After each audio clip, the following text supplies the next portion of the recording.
start, I want to tell you all about GWAR. Now, do I have any GWAR fans in the audience? Anybody know who GWAR is? Okay, that's cool. So GWAR, for the uninitiated, which is just about everybody, is a band of marauding space aliens who have crash landed on Earth, were frozen for millions of years, and have only recently awoken to destroy the human race and try and make their way off of this miserable mudball planet. The way that they do that, strangely enough, is by playing hilarious and violent heavy metal shows where they hilariously and violently kill fans, monsters, celebrities, what have you. Now, that GWAR to 13-year-old Justin was the coolest thing in the world. To 39-year-old Justin, it's the coolest thing in the world. I've been a GWAR fan my basically entire sentient life. I've been to tons of shows, owned tons of t-shirts, and when I was 19, I was given the opportunity to go to the slave pit in Richmond, Virginia, and be a slave of GWAR, to work in their mail order department and help with some movies. I got to be a stunt, kind of an extra stunt double guy in one of their movies and music videos. It was great, but it was short-lived. I wasn't really getting paid all that much, so I had to go elsewhere. But I stayed in touch with the band. I went to many shows still, many t-shirts, and collaborated on a few things. And when they came to Japan for a very small tour, their first time here ever, I actually said, well, I'll fly out from LA and I'll come and kind of be your liaison here, because I kind of know Japan, I kind of know Japanese. So during the show here in Tokyo, actually, there was a technical malfunction where one of the band members was kind of in a dire situation. I jumped to his aid, I ran around the building, went backstage, helped him out, kind of saved the day, yay for me, and it kind of led to me going on tour with GWAR. They called me up, they said, Justin, we want you to go on the road with us, we want you to come to Richmond, Virginia and rehearse, you'll go on the road in fall, you'll be a GWAR slave. And I said, yeah, that's cool, alright, that's what you want, sure. Yeah.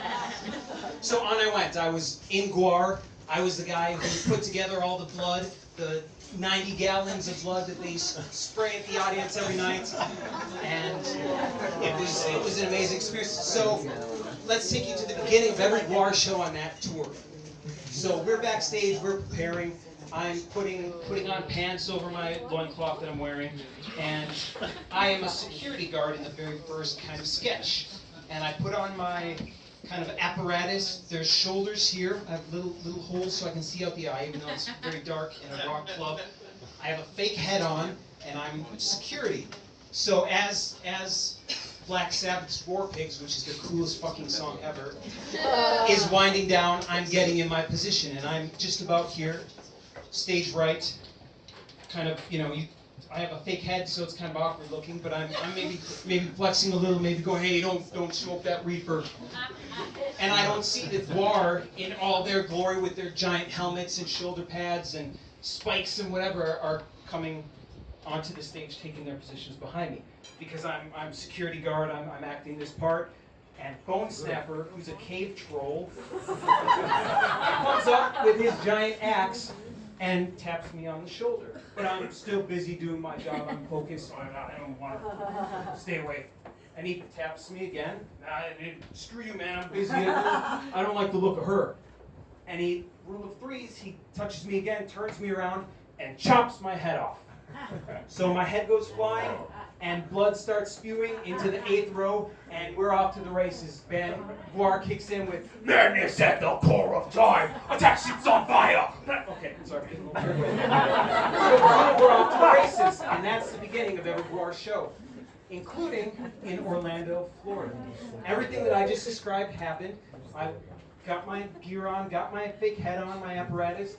I have a hose through my pant leg to the blood, so that when my head comes off, one of the other slaves can start pumping blood out into the audience, as you do, normal time for me.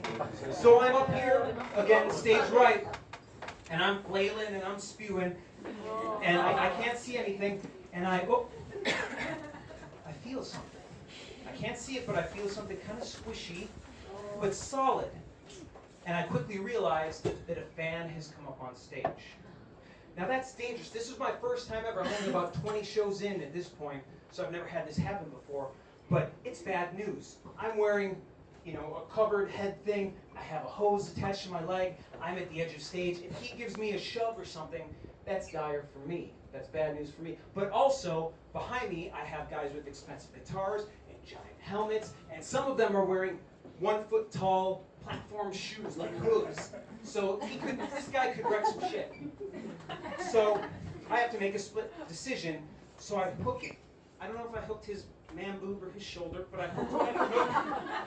And I brought in and tore it and flew him back into the audience. I couldn't see it happen, but gravity-wise, at about this point, he stopped being engaged and was there. And I continued on flailing and spewing like nothing ever happened. And it was like, man, I felt great because I averted that situation. Danger averted. I'm still doing my deal. We finished the show, and I'm doing the stuff that I do afterwards, getting the hoses wrapped up and taking these fans, putting them in a crate, and I'm looking for a little validation. So I go to Bob, who plays Bone Snapper, who's no longer in Bone Snapper's outfit, and I go, hey Bob, did you see me with that guy at the beginning? Chucked him out. Uh-huh. All right, screw you, dude. Later on, I'm telling the hired hands, like, this crate goes in this, and the truck, and I see Matt. And I go, hey, Matt, dude, it's a good thing that I was here to save the day again with that guy right during Madness at the Core of Time, right? He's like, uh-huh. So, I mean, these guys have been through thousands of shows, and this is my 20th show. So, later on, I'm back out of my loincloth, taking a shower, and I see Tyler. Now, Tyler's a Gwar fan, like I was, and so I go to Tyler. I go, dude, Tyler. He's like, oh, great show, Justin. It was awesome. I was like, it was, but what about Madness at the Core of Time? I fucking threw that guy, and he went flying. And Tyler goes, I kind of remember that. Man, I get zero validation from any of them, so I wanted to tell it to a crowd of Gwar virgins in hopes that you would see what I saw, that it was a very cool thing, and that I kind of saved the day yet again. And, yeah. Thank you for listening. My name is Justin Leeper. That's my story.